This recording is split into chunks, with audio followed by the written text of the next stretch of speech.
ಸ್ವಭಾವಗಳಿದ್ದರೂ ಹಲವಾರು ಬಗೆ, ಬೆರೆತುಕೊಂಡಿತು ಸ್ನೇಹದ ಬೆಸುಗೆ. ತುಸು ಮನನೊಂದರೂ ನೆನಪಾಗುವರು ಸ್ನೇಹಿತರು, ಹಂಚಿಕೊಂಡಾಗ ಅವರೊಂದಿಗೆ ಮನಸ್ಸೆಲ್ಲ ಹಗುರು. ನಮಸ್ಕಾರ. ಎಲ್ಲರಿಗೂ ಸ್ನೇಹಿತರ ದಿನಾಚರಣೆಯ ಶುಭಾಶಯಗಳು. ಇಂದು ನಾನು ಸ್ನೇಹಿತರ ಒಂದು ಕಥೆಯನ್ನು ನಿಮಗೆ ತಿಳಿಸಲು ಇಚ್ಛೆಪಡುತ್ತೇನೆ.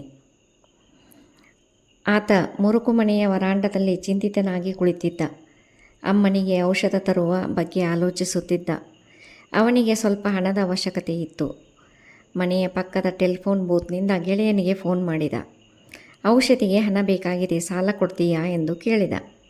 ಗೆಳೆಯ, ನೀನು 1 ಗಂಟೆ ನಂತರ ಫೋನ್ ಮಾಡು ಎಂದು ಹೇಳಿದ.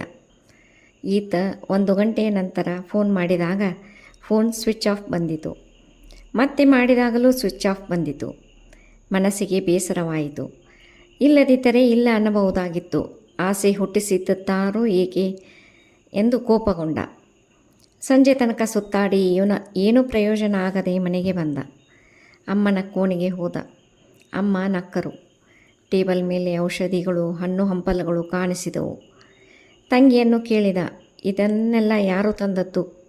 ಆಗ ತಂಗಿ ಹೇಳಿದಳು, ನಿನ್ನ ಗೆಳೆಯ ತಂದದ್ದು ಎಂದು. ಇವನ ಕಣ್ಣಲ್ಲಿ ನೀರು ಬಂತು. ಕೂಡಲೇ ಗೆಳೆಯನ ಮನೆಗೆ ಹೋದ.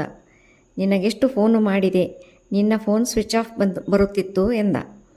ಅದಕ್ಕೆ ಗೆಳೆಯ, ಫೋನನ್ನು ಮಾರಿದ್ದೇನೆ, ನನ್ನ ಹತ್ತಿರ ಇದ್ದದ್ದು ಅದು ಒಂದೇ ಎಂದು ಹೇಳಿದ. ಇಬ್ಬರ ಕಣ್ಣಲ್ಲೂ ನೀರು ಜಿನುಗಿತು. ಇದುವೇ ಸ್ನೇಹದ ಸಂಬಂಧ. ನಮಸ್ಕಾರ ಗೆಳತಿಯರೇ.